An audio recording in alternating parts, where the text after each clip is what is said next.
Hello friends, welcome again. In this video, I will talk about how you can come up with examples and stories that you can share in your interview. Now, I get this question a lot because I coach a lot of people, and when I coach them, there are many who are struggling to come up with examples, and hence I thought it would be nice to create this video to help out all those who are struggling to come up with examples that they can share and talk in the interview. So in this video, I will share with you 6-step process with regards to coming up with the examples and the stories that you can share in the interview. Along with that, I will also share with you some bonus tips towards the end. So make sure you stay tuned till the end of this video. Now, one call out before we move forward. In case you find any value from this video, please don't shy away from pressing the like button, as this keeps me motivated. Second, press the subscribe button along with the bell icon so you get notified as soon as I put a new content on this channel. On this channel, I post content pertaining to financial and career success for early and mid-career professionals. Other than that, if you want me to be supported by you, you can also do so on my Patreon page. I will leave the link to my Patreon page in the description of the video. Now let's get rolling back into the video.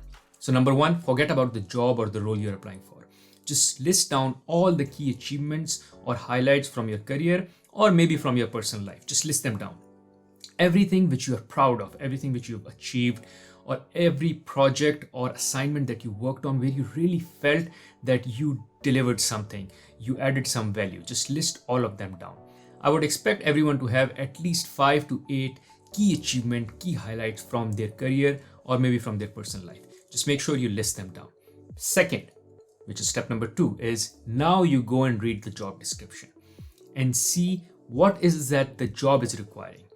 And then list those things down. Just highlight the things that they are requiring. Let's say communication, leadership, innovation, things like that. Just pull them out and list them as well.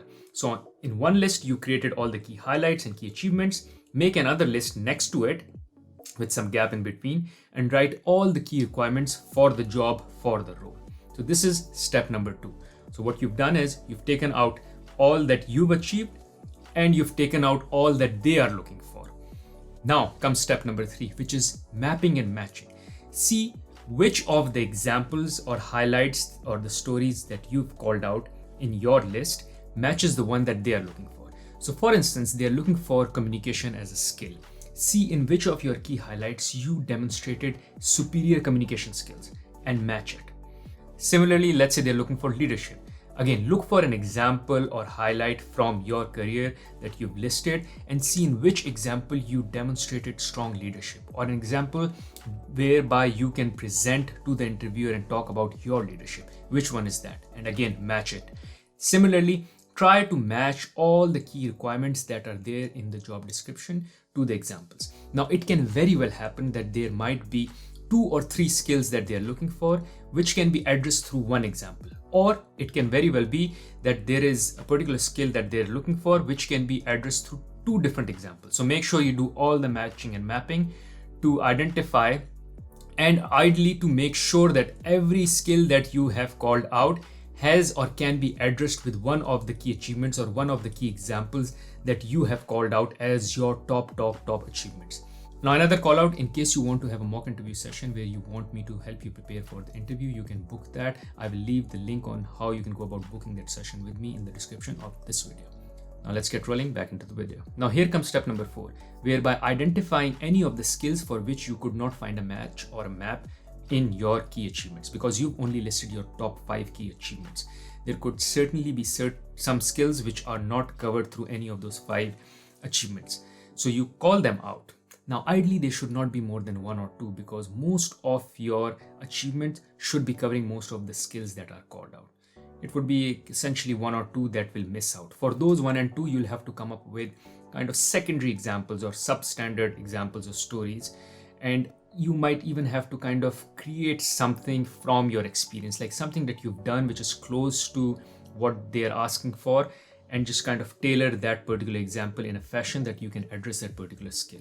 Now, this could be an example. Let's say they are talking about productivity. So they need someone who has been productive with the budget. Maybe you didn't have that experience, or maybe if you had that experience, it was not your top 5 key achievement in your life, and hence you never listed it there. So for that, you'll have to come up with the 6th achievement, which is not the top one, but it will still be something that can address that skill. Because if the question comes, you'll still have to answer that question. So the idea is to make sure we cover all the skills that are being asked with the key achievement or the top achievement first, and then anything which is left, we do it with substandard or lower form of achievements. Now, another thing that you can do is also see if there is a way you can tailor any of your top 5 achievement to answer those particular skills which are kind of left out. For instance, there is an achievement you mentioned where you brought about an innovation in the system or in the process. And during that innovation, you also simplified the process. Because of that simplification, you may have saved some man hours or some budget as well, or optimize some of the budget. Now, it's not the core highlight of your task because the core highlight of your task is innovation. However, you can still talk about some productivity that you led in this particular highlight, and hence be able to answer that particular skill. So think if there are ways you can tailor any of these key achievements and answer those skills which are left out. Now, the best part about having these top 5 achievements listed is that you don't have to create anything. You don't have to memorize anything, because these are the top 5 achievements that you should be able to talk at length with passion in the interview. So you don't really have to create a world or a story around it. It should just come naturally to you. So if you go with your key highlights first and then fit the skills into the key highlights, you will always come out successful, because now you're not preparing for the question that will be asked. You are preparing for the key highlight that you need to share. So any question that comes around leadership, you are ready to use one of these key highlights to answer that question. So I have many people who reach out to me and I coach, and they start by asking or preparing for the questions that they would be expecting. So what kind of questions should I expect? Oh, I've prepared for this particular question. I've prepared an answer for this question. If you do that, you'll have to prepare a lot, because just for leadership, there can be 100 questions that can ask about your leadership. But how about you just prepare an achievement for leadership? So whatever question they ask, you know that you can use this particular achievement to address that particular question. So all you need to do is remember those 5 achievements as against remembering or trying to memorize those 100 questions. Which one is easier? Your 5 achievements, which are actually your achievements. So you should not even be required to really memorize them. They should just come naturally to you. Now here, also make sure that the examples that you've picked up are kind of diversified as well. They should not be kind of the same example or coming out of the same project. So for instance, you give an example of leadership for a particular project that you did, and you led the project, and then next time when they ask you about productivity, you again highlight or talk about the same project. Oh, in the same project, I also delivered productivity. And then they ask you about innovation, and then you go like, oh, in the same project, I also delivered innovation, and so on and so forth. No, bring about some diversity as well. So make sure when you have these 5 achievements listed, they are not around the same thing or around the same task. They are around different tasks. So you can bring about diversity in your answers or in your examples. Now, lastly, that is, how do you go about delivering these stories and examples? For this, you use the star or the car model. Now for this, I've made a separate video. I won't explain it here in detail, but essentially what star model or car model is. Star model is S for situation, which is what is the situation, and T is task, which is what is your task. This in the car model is C, which is what is the context. So first you explain what is the context of the situation of the project. Why were you doing that project? What was asked of you to do? Then comes A, which is action. So in car comes action. What did you do? And then comes R, which is the results. What were the results? So using the car or the star model, you can answer or deliver your examples or stories. You can check out a video that I prepared in how you should go about using the star or the car model, and I will leave that link for that video here. Now here are the bonus tips.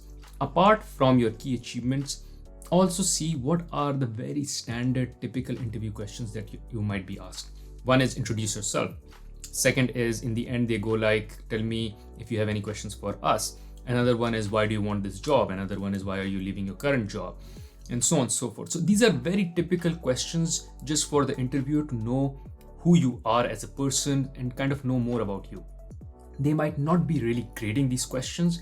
However, they still want to understand more about you and they might be asking these questions. It is always nice to have those questions listed down and prepare for those questions. Now, I will be making a separate video for such typical questions, and for which I will leave the link in the description of this video.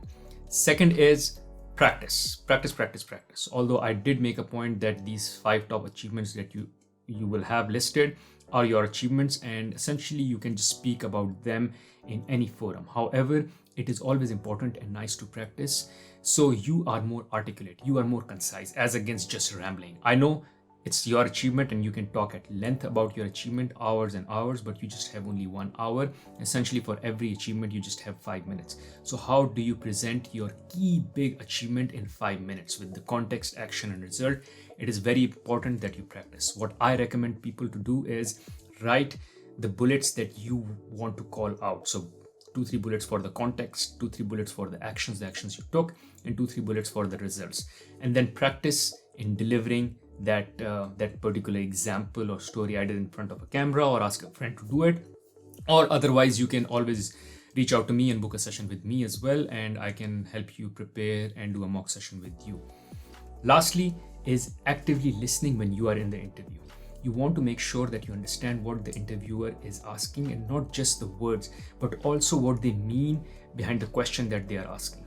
For instance, if they are asking you about a project that you worked on, is it that they are asking you about a leadership question, or is it that they are asking you about some productivity or communication, and so on and so forth? It is very important for you to know which skill they are pulling out from the job description related to which they are asking you the question, because only then you will be able to know which of your key highlights you should be presenting to answer that.